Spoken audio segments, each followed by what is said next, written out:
இந்தியாவின் இயற்கை வளங்கள் குறித்து அறிந்து கொள்ளும் வகையில் சென்னை வந்துள்ள அறிவியல் எக்ஸ்பிரஸ் ரயிலை ஏராளமானோர் பார்வையிட்டு வருகின்றனர்.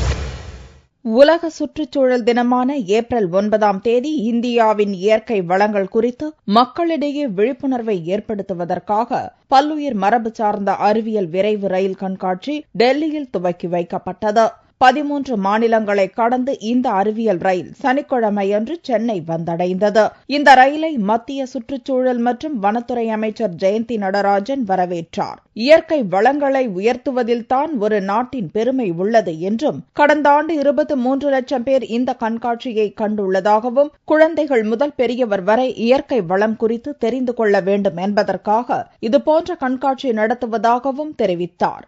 நாட்டோட இயற்கை வளத்தை குறிப்பா குழந்தைங்க பள்ளிக்கூட குழந்தைங்க இளைஞர்களுக்கு போய் சேரணும் அப்படிங்கிற ஒரு முக்கியமான முயற்சிக்காக 7 கம்பார்ட்மெண்ட் கொண்ட ஒரு சயின்ஸ் பயோடைவர்சிட்டி எக்ஸ்பிரஸ் அப்படின்னு நாங்க 2-3 வருஷமா இதை நடத்திட்டு இருக்கோம். போன வருஷம் மட்டும்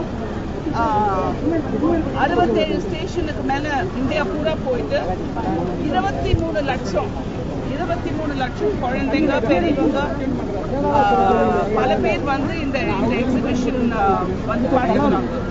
தமிழகத்தில் சென்னையில் சனிக்கிழமை முதல் ஜூலை 30ஆம் தேதி வரை நிற்கும் ரயில் பின்னர் கடலூர், திருச்சி, கோவை, மதுரை என சென்று மேலும் சில மாநிலங்களை கடந்து வரும் அக்டோபர் 30ஆம் தேதி இந்த அறிவியல் ரயில் குஜராத் சென்றடையும்.